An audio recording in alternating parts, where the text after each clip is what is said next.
एक गरीब किसान रामू था। वो रोज सुबह से शाम तक काम करता था, लेकिन परिवार को पालने में मुश्किल होती थी। एक दिन उसने सोचा कि जीवन बदलने के लिए कुछ नया करना चाहिए। वो एक बूढ़े गधे की सहायता से नई तकनीक का उपयोग करके अपने खेत में काम करने लगा और उत्पाद को बाजार में बेचने लगा।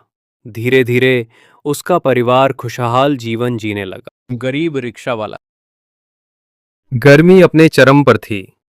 झोपड़ी में रहने वाला रमेश दिन भर रिक्शा चलाता, लेकिन तेज धूप में न सवारी मिलती थी न ठंडा पानी। उसकी झोपड़ी में टीन की छत थी।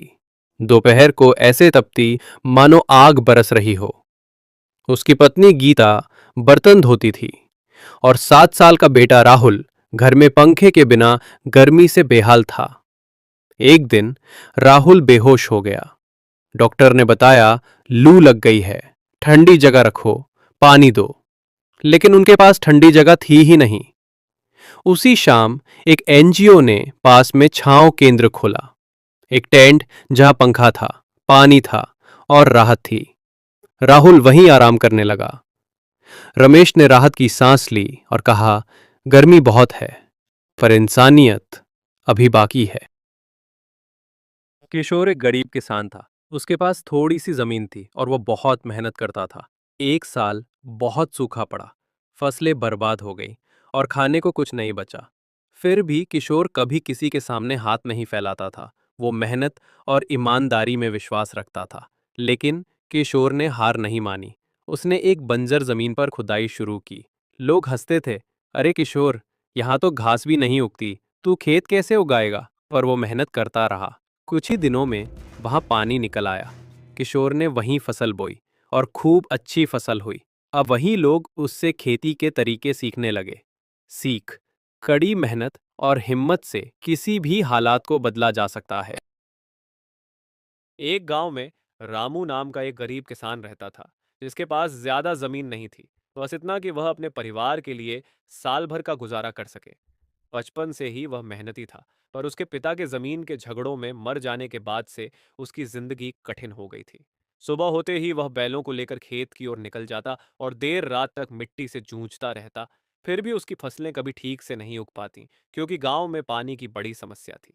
बारिश के मौसम में वह आसमान की ओर ताकते हुए उम्मीद करता कि बादल बरस जाए, पर अक्सर बादल आते और बिना पानी दिए चले जाते। उसकी पत्नी भी बहुत मेहनती थी। वह घर के छोटे से बगीचे में सब्जियां उगाती और पास के बाजार में बेचने चली जाती, ताकि बच्चों की पढ़ाई का खर्च निकल सके। किसान रामू के दो बच्चे थे, रिंकू और पिंकी, जो गांव के स्कूल में पढ़ते थे, पर कई बार फीस न भर पाने के कारण उन्हें शिक्षक की डांट सुननी पड़ती थी।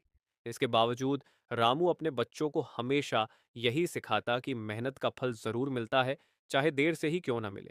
एक बार गांव में सूखा पड़ा और खेतों की हालत बद से बदतर हो गई। गांव के कई लोग शहर की ओर भागने लगे, पर रामू ने हार न मानी। उसने अपने पुराने कुएं को गहरा करने की ठानी और अकेले ही दिन रात मिट्टी खोदता रहा। गांव के लोग उसका मजाक उड़ाते, कहते, अरे रामू, तू अकेला क्या कर लेगा? जब सरकार कुछ नहीं कर पा रही तो तू क्या कर लेगा? पर रामू ने किसी की परवाह न की और लगातार मेहनत करता रहा। कई हफ्तों की मेहनत के बाद कुएं से पानी निकलने लगा और उसने उस पानी से अपने खेत की सिंचाई शुरू की। धीरे धीरे उसकी फसलें हरी भरी हो गईं।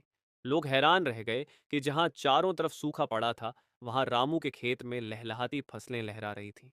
उसने न सिर्फ अपने खेत को सींचा, बल्कि आसपास के किसानों को भी पानी बांटना शुरू किया। जो लोग पहले उसका मजाक उड़ाते थे, वही लोग अब उसकी तारीफ करने लगे। उसने गांव के बच्चों को सिखाया कि शिक्षा और मेहनत से जीवन बदला जा सकता है। इसलिए उसने फसल बेचकर जो पैसा कमाया, उसमें से कुछ हिस्सा गांव के स्कूल की मरम्मत में दान कर दिया। धीरे धीरे उसकी पहचान गांव के सबसे ईमानदार और मेहनती इंसान के रूप में होने लगी। समय के साथ उसके बच्चे पढ़ लिख कर बड़े हुए और शहर में अच्छी नौकरियों पर लग गए।